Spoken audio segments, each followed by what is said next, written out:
Before we dive in, make sure to hit subscribe and turn on notifications, because what you're about to learn is the kind of practical history most people never hear.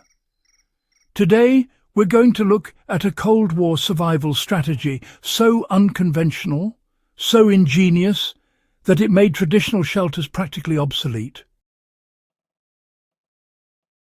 If you've spent time studying bunkers, fallout shelters, or even makeshift survival hideouts, what I'm about to share will make you rethink everything you thought you knew about staying safe in extreme scenarios. During the Cold War, governments and militaries were obsessed with fallout shelters. Stockpiles of canned food, lead-lined walls and buried bunkers became symbols of survival. But some survivalists and military strategists noticed a critical flaw in this approach. Fixed shelters were static. They were predictable. Anyone or anything looking to track or target survivors knew where to look. That's where a little-known trick comes in. A strategy based not on hiding in one place, but on mobility, adaptability, and psychological misdirection. Understanding this method doesn't just teach us about Cold War ingenuity, it gives us a blueprint for survival that still applies today. The core principle is mobility over permanence. Instead of building a traditional shelter, Cold War operatives learned that survival depended on movement and the ability to adapt quickly to changing conditions.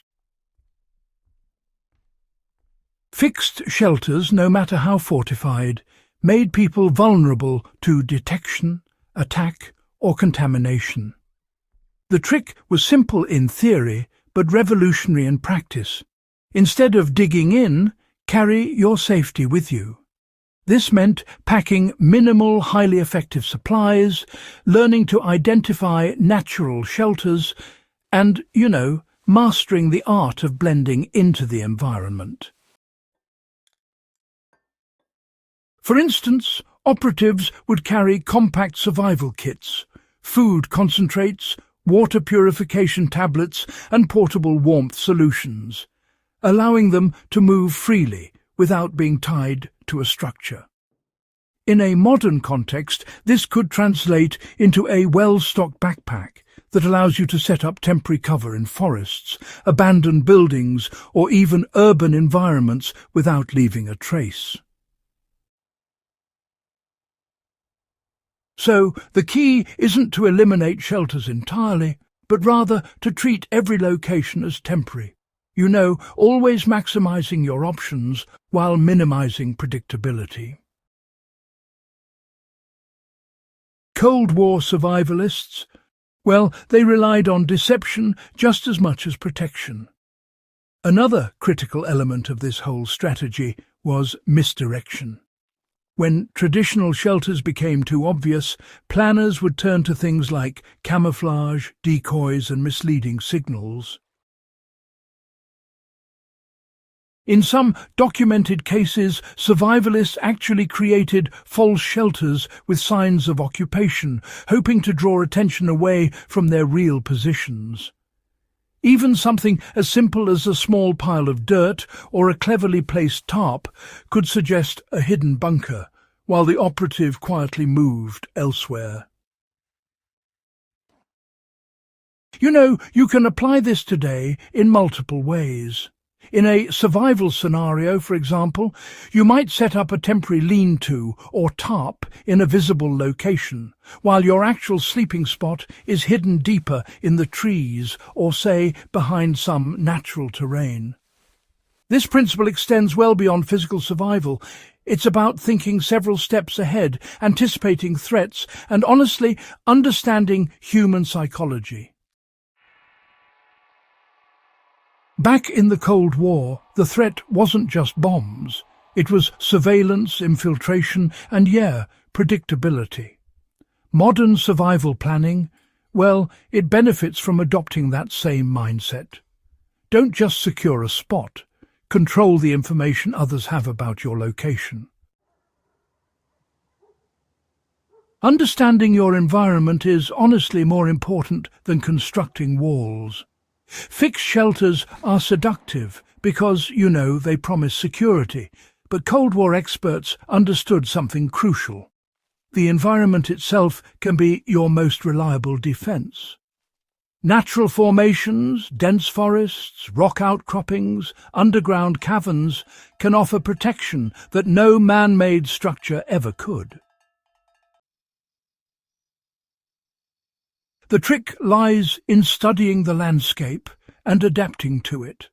For example, instead of spending days digging a bunker in an open field, operatives might find a natural depression, a dry riverbed, or, say, an abandoned mine shaft. These locations offered shelter from weather, concealment from observation, and often easier access to resources like water or firewood. Applying this principle today requires learning local terrain, identifying safe havens, and mastering improvisation. Every hill, grove, and river bend becomes part of your survival toolkit, and your shelter becomes dynamic, not static. You can practice this Cold War trick in your own preparations. Here's how to start applying this mindset today. First, pack a minimal high-efficiency kit that includes essentials for warmth, hydration, and sustenance. Next, identify multiple potential shelters in your area. Places you could rely on if needed, but none you become dependent on. Practice moving between these spots, testing concealment, and assessing natural protection. Learn how to improvise cover using natural materials or temporary structures that leave no trace. Finally, incorporate deception into your planning. Even small signals can mislead observers or threats. By combining mobility, deception, and environmental awareness, you essentially turn survival into a game of strategy rather than a static defense. This method doesn't just work in theoretical Cold War scenarios, it's highly applicable to modern emergencies, wilderness survival, and even urban preparedness. Well, the trick is understanding that a shelter is not a structure, it's a strategy. In conclusion, the Cold War survivalists knew something most modern preppers overlook. Permanence is vulnerability.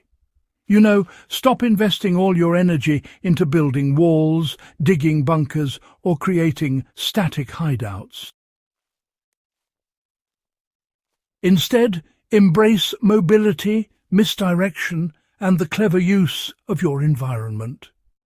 By mastering this approach, you gain an edge that no traditional shelter can provide.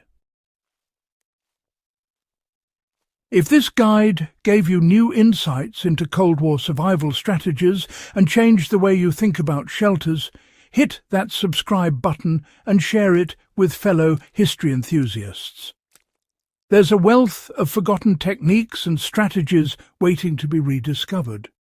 And by subscribing, you ensure you never miss a single one of them.